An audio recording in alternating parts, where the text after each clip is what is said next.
बिस्मिल्लाहिर्रहमानिर्रहीम। अस्सलाम वालेकुम दोस्तों, उम्मीद है आप खैरियत से होंगे। अगले 24 से 72 घंटे मुल्क की सियासत इमरान नियाजी और माशी हवालों से बहुत अहम है और बड़े बड़े फैसले हैं अगले 24 से 72 घंटों में जिनका ऐलान हो जाएगा, जो हो जाएंगे।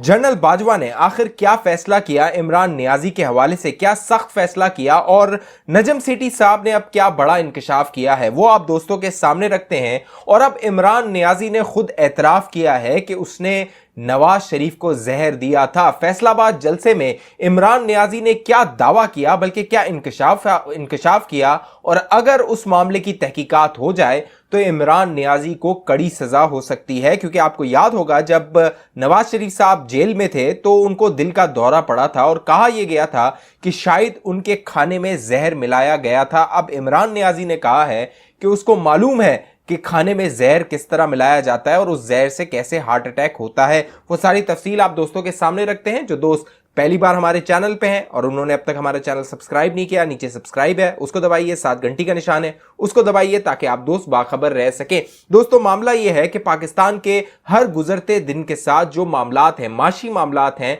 वो दिगरगू हैं। उसमें बड़े फैसले नहीं हो रहे हैं।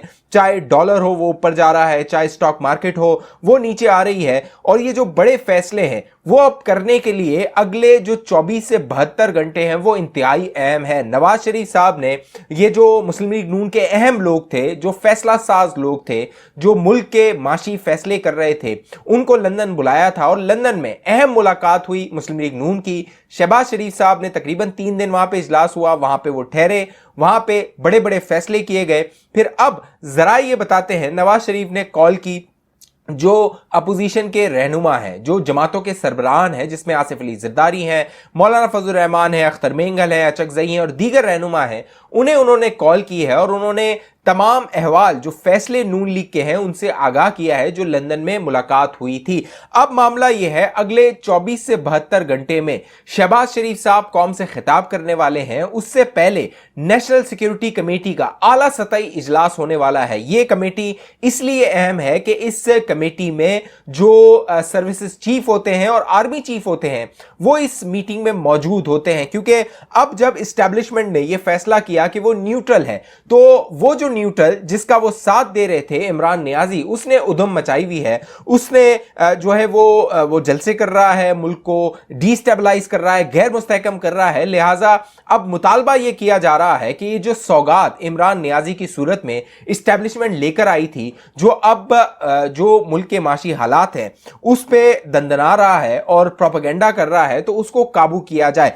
अगले 24 से 72 घंटे में बड़े फैसले हो सकते हैं और इमरान नियाजी के हवाले से भी बड़े फैसले किए जा सकते हैं। अब जो शहबाज शरीफ साहब हैं वो एक इत्तेहादी जमातों का इजलास बुला के उस इजलास में इन फैसलों की तौसील लेंगे और नून लीग जो है उसके अंदर ये राय पाई जाती है, जो शहबाज शरीफ कैंप है वो चाहता है कि वो मुद्दत पूरी करे, सख्त फैसले करे, लेकिन नवाज शरीफ कैंप जो है या नवाज शरीफ के साथ जो लोग हैं, जिसमें इसाक डार हैं, नवाज शरीफ साहब हैं, मरियम नवाज है, ये वो कैंप है जो चाहता है कि हमें जल्द से जल्द इंतखाबात की जानिब जाना चाहिए। इमरान नियाजी की ये जो कारकर्दगी था इसका बोझ नहीं उठाना चाहिए। लेकिन जो दीगर अपोजिशन की जमातें थीं, जो अब इत्तेहादी जमातें हैं, वो ये चाहती हैं कि हमें मुद्दत पूरी करनी चाहिए, जिसमें जो आसिफ अली जरदारी हैं पहले इशारा दे चुके थे कि हमें नैब कवानीन में तरमीम करनी होगी, साथ साथ जो इलेक्ट्रल रिफॉर्म्स है, क्योंकि इमरान नियाजी 2 ऐसी तरमीम करके गया था इलेक्शन के हवाले से, जिसमें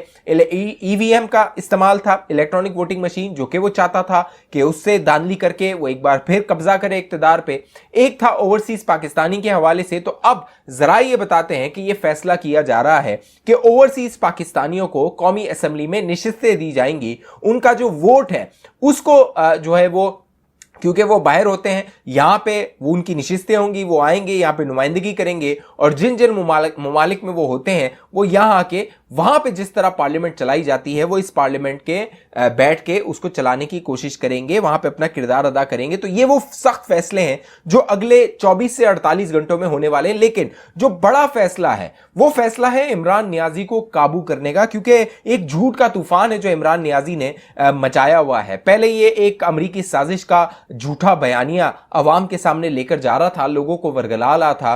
अब इसने जो है वो अपने खिलाफ एक कत्ल की साजिश का बयानिया जो है वो अवाम को बेचना शुरू किया है और ये कहना शुरू किया है कि मुझे मरवाया जा सकता है और अगर मुझे कत्ल करवा दिया गया तो इसका जो बदला है वो अवाम लेगी। अब मामला यह है कि पिछले 4.25 साल नियाजी अवाम का खून चूसता रहा, अवाम से उनकी जान और माल का बदला लेता रहा। अब यह कहता है कि मेरी जान को कुछ हुआ तो अवाम उसका बदला लेगी। लेकिन अहम बात यह है कि नजम सेठी साहब ने बड़ा दावा किया है, बड़ा इंकशाफ किया है और नजम सेठी साहब की ये जो बात है वो सोशल मीडिया पे बड़ी गर्दिश कर रही है। वो मैं आपको सुनवाता हूं, उसके बाद मैं आपको बताता हूं कि अब इमरान नियाजी को उन्हीं लोगों को काबू करना होगा जो इसको लेकर आए थे।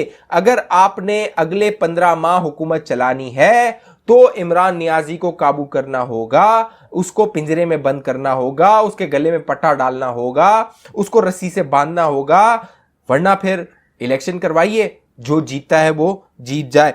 नजम सेठी साहब ने क्या कहा है ये सुनिए, फिर आगे बात करते हैं। इस वक्त जो सारी बात चल रही है वो यही चल रही है कि जनरल बाजवा चाहते हैं कि इलेक्शन हो, वो अंडर प्रेशर आ गए हैं इमरान खान। तो अगर ऐसी सूरत हाल है कि एक तरफ आपने चुप करके बैठे रहे जब वो निकाले गए, उसके बाद अब क्या करना चाहते हैं? आप इलेक्शन कराना चाहते हैं, उसके अंदर क्या करना चाहते हैं? और वो 4 महीने जो हैं ये फैसले नहीं होंगे, या आप ये चाहते हैं कि ये हुकूमत जो है ये सारे अनपॉपुलर फैसले करे और उसके बाद ये निकाली जाए ताकि आप अपने आप को बचा सकें और आप एक इलेक्शन करवा के? तो ये ऐसे नहीं होगा ना। तो इस वक्त मैं समझता हूं कि सारा का सारा जो जिम्मेदारी है इस क्राइसिस की वो इस्टेब्लिशमेंट के ऊपर आ रही है और इमरान खान के ऊपर आ रही है। अगर इमरान खान छोड़ दे ये अपना जिस तरीके से वो डिस्टेबलाइज कर रहा है तो हम शायद इकोनॉमी को स्टेबलाइज कर लें, अगले साल इलेक्शन करवा लें।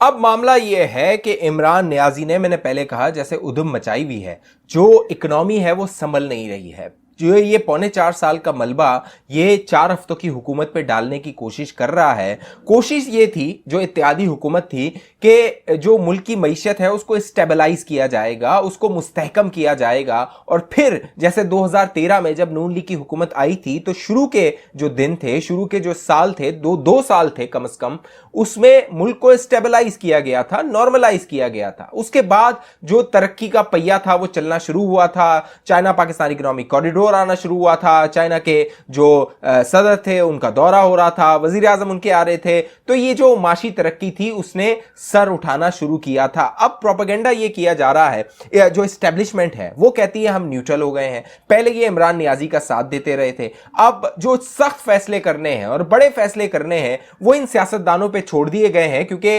इस सख्त फैसलों की एक सियासी कॉस्ट है। नून लीग वो कीमत अदा करने को तैयार नहीं है, इसलिए कि वो नहीं चाहती कि अवाम पर वो बोझ डाला जाए जो नाअहली इमरान नियाजी और एस्टेब्लिशमेंट की थी। लिहाजा अब जब IMF के साथ मुज़ाकरात हो रहे हैं तो जो सख्त फैसले करने हैं वो ये हुकूमत नहीं कर पा रही है। जरा ये बताते हैं कि अगले माह अगर ये फैसला होता है कि इलेक्शन कॉल करने हैं तो अगले माह का बजट, जून में जो बजट आना है वो ये इत्तेहादी हुकूमत देगी और जुलाई में फिर अबूरी हुकूमत आ सकती है। और जो IMF के साथ मामला तय करने हैं वो चाहे अबूरी हुकूमत करे चाहे अगली हुकूमत आकर करे, वो उसके जिम्मे होंगे, वो उसके सर होंगे। इसीलिए अब शहबाज शरीफ साहब ने यह फैसला किया कि मुल्क की एस्टेब्लिशमेंट की आला क़यादत को भी बुलाया जाए, बिठाया जाए, बताया जाए और उनसे पूछा जाए बताइए अब क्या करना है। ये जो 4.25 साल का जो गंद है, मलबा है, अब हमें उठाने के लिए हम आ गए हैं, लेकिन ना हमें उठाने दिया जा रहा है ना हमें कुछ करने दिया जा रहा है। तो इस हवाले से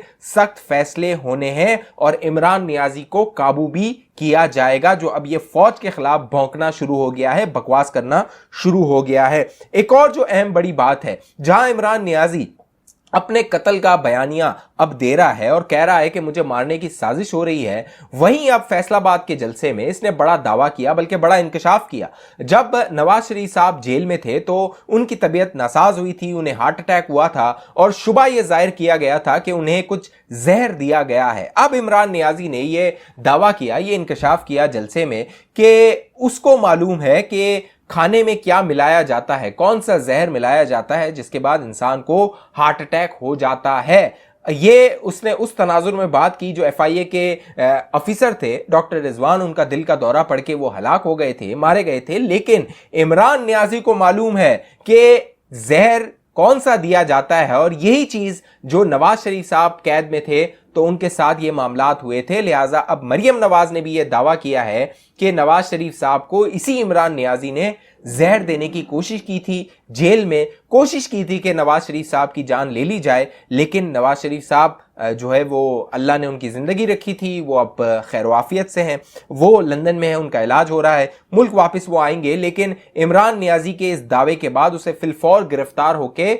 उससे तहकीकात होनी चाहिए कि बताओ कि अब तक तुमने किस किस को जहर देने की कोशिश की है, क्योंकि जब ये हुकूमत में था तो इसकी कोशिश थी कि तमाम अपोजिशन के रहनुमाओं को कत्ल करवा दिया जाए, मार दिया जाए। इस हवाले से आप दोस्तों की क्या राय है, नीचे कमेंट कीजिए। जिन दोस्तों ने अभी तक हमारा यूट्यूब चैनल सब्सक्राइब नहीं किया वो सब्सक्राइब करें, बेल आइकन का बटन है उसको क्लिक कीजिए ताकि आप दोस्त बाखबर रहें। अगली वीडियो तक मुझे इजाजत दीजिए, अपना ख्याल रखिएगा। पाकिस्तान जिंदाबाद।